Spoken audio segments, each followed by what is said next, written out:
So, how been ya? Welcome to the Black Country Craftsman's YouTube channel. This video is part 9 of the house renovation playlist, where I've purchased a 2-bedroom house to renovate for the rental market. If you'd like to find out more advice on renting houses and the things to look out for before you buy one, check out my other video, the Buy to Let Guide. So let's crack on and pick up where we left off. In the last episode, I've started fitting the wall units, from marking out the levels, then from fitting the extractor unit to fitting the 2 side units which complete the centre of the wall unit. Okay, now we've got all the centre section sorted. Fitted the packers there. Just popped a couple of little screws just to hold it in position, particularly the bottom one. I think that looks a lot better than with a filler piece there and a filler piece there, rather than on the plans where the filler piece was there. Next step is for us to fit this corner section. And obviously with this corner section, has to go right into the corner, right to the back of this wall.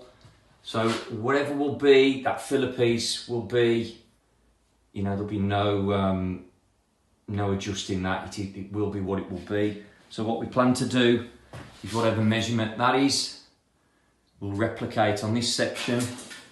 So when you look back, it'll all look centralised.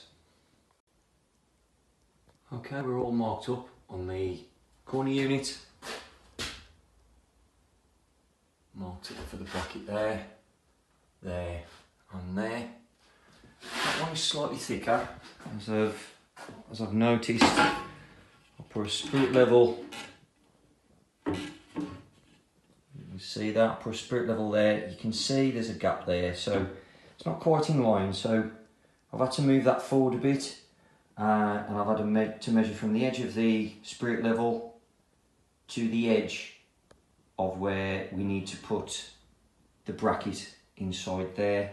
I know it's only 5mm, but that 5mm will make all the difference when you're setting up and putting your bracket on. If you put your bracket on, particularly where you're drilling the holes in the brick and you've got to adjust it 5mm over, it becomes a pain, as you've already weakened that area and you've already put a hole in. So always have a look to see and make sure.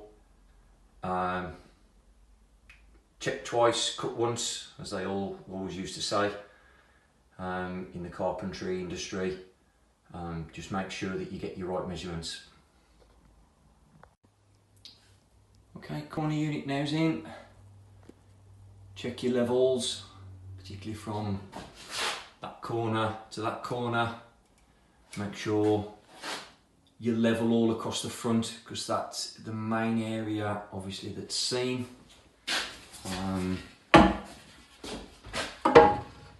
Try and get that one as level as you can. That's most important. Very upright. We've got another unit to attach itself to there, and an end panel to then go on the side of it.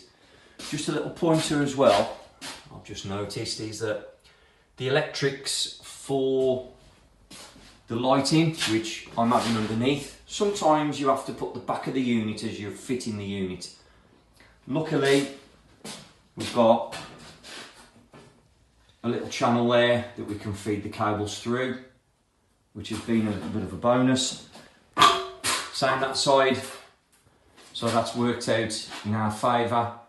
But yeah, just remember, if you need to fit underside lighting, just remember that you're gonna have to put the cables at the back of the units. In the past, I've fitted the units and drilled a hole at the bottom and the top, and basically fished them through with a small piece of wire to save you taking the units off.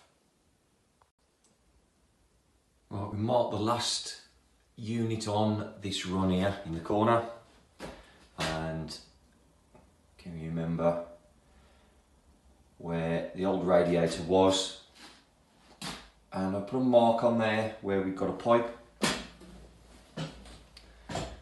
So I've done a little hole, and lo and behold there is your pipe. It's very, very close to that fixing, so I'm not going to completely go through with that one into the brick. Too close, too risky, as this is only a 300 unit anyway. You will have the strength of it being attached, screwed through there anyway, so just a normal fixing where a plug with a smaller screw in there like we did before will be okay. Last unit on this section is now fitted. I've just had to do a couple of little tweaks. I've had to lift that corner up slightly just to make sure this is level, as there's a cladding piece, a cladding panel go on the end of there. It'll kind of be like there is, and when the door's up against the cladding panel like that, if you're slightly out, that's where you'll notice everything is out of line. So I've had to make sure that's completely level. By adjusting it a little bit, it's pushed this one a little bit forward. So I've had to pop a packer just on the back of there, just to make sure that we kind of level there as well. So you might have to do a few minor tweaks just to make sure everything's as level as it possibly can. Right, before setting up the measurements for the final unit, we need to now measure the gap for this filler piece. Okay, so that comes to 65mm. What I've done, I measured 65mm from the end of the unit, marked across the top, then done a 600 mark there, which is the width of the unit, and done a mark there, which leaves, as you can see my mark below, about 1 inch. Now that inch will be covered by a filler piece, which I'm glad there is a filler piece at the end, as I don't really like leaving the end of the kitchen with just the carcass. I like to put a little bit of a filler piece. So there's enough gap there to put us a nice little inch filler piece just to finish it off nicely. Last wall unit now fitted. I've popped all the doors on just so I can have a look to see what it looks like. That looks okay with the 2 filler pieces now matching. We've got a corner piece now to fit in there. We've got double doors in there. A couple of end panels, cornice pelmet, and of course the worktops need fitting. So we're the bulk of the work of the kitchen is there. We just need to finish it off. Measure up for the 2 filler pieces. Then transfer the measurements onto a panel section and cut it down to size. Okay, both filler pieces have now been fitted. Quite simply cut them down to size and just screw them. I try to hide the screws as best I can. Obviously with the middle one you can't, but there's one there and one there that'll be hidden by the hinge. Unfortunately that side I can do nothing about them, so we'll have to put some caps on them if you feel you need to. I've cut these by hand. If you think that you can't cut them by hand and you don't cut them straight enough, I'm sure if you take them to a joinery shop they'll be able to cut them down for you if you give them the sizes. Okay, now we come to attach this corner piece to the door. What I've done, I've gone through with a small drill and pre-drilled the hole. It's gone right the way through. Not into the door though, just through the corner piece. What I have done now is literally got the clamps just to hold it flush in position, and by putting the screws in will hold that down nicely. Okay, what I've had to do is just make a marker with the screws, and then with a small drill go through and I'll put a little bit of a pilot hole in so it's easier to screw to and it doesn't split the door. Okay, corner piece now attached to the door. I simply have to open that one first. And that's fully attached.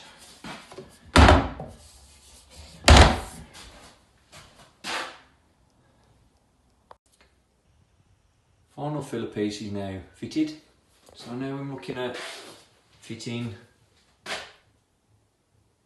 cornice and pelmets. So we'll start at the top. Now this piece isn't quite long enough to go right to the end. You can see the joint I've done with the chop saw, which I'll show you in a sec. Basically you do a 45-degree angle, cut it a little bit long and then start doing your marks. And with a chop saw you do get to take a little bit off here and there if need be. As this is going to have to be jointed, I've done a 45-degree angle cut on the end rather than just put it straight together. So yeah, let's see how we fare with this.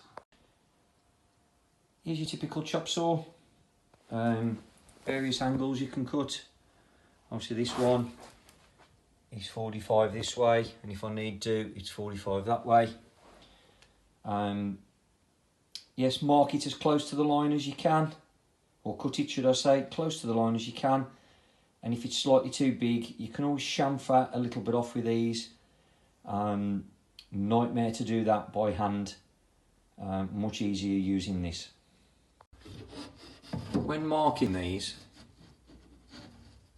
set that up to where it should be, and then put a mark on the end, which I've already done so.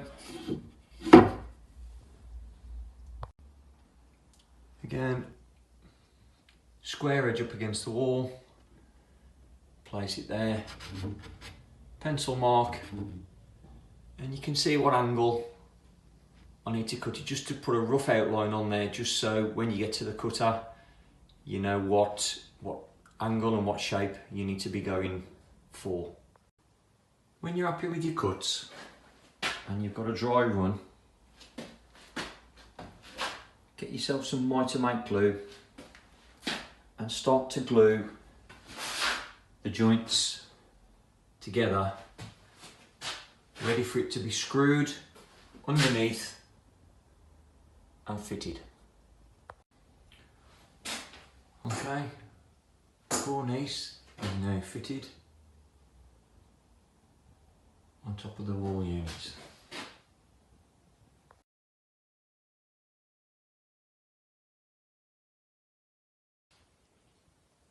Cornice and pelmets are now fitted.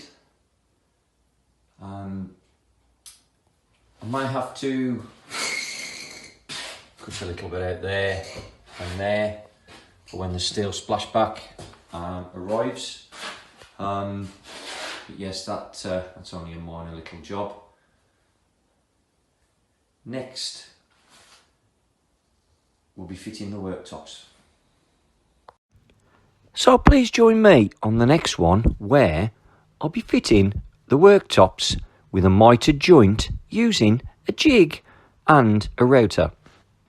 Okay, if you've enjoyed this video, smash us a like, drop us a comment below, and we'll do our best to reply. And please click on subscribe, as I do plan to put more videos on in the future. I'm the Black Country Craftsman. Don't forget to tell your muckers. Learning how to fix these problems yourself is cheaper than paying someone else to do it for you. Thanks for watching.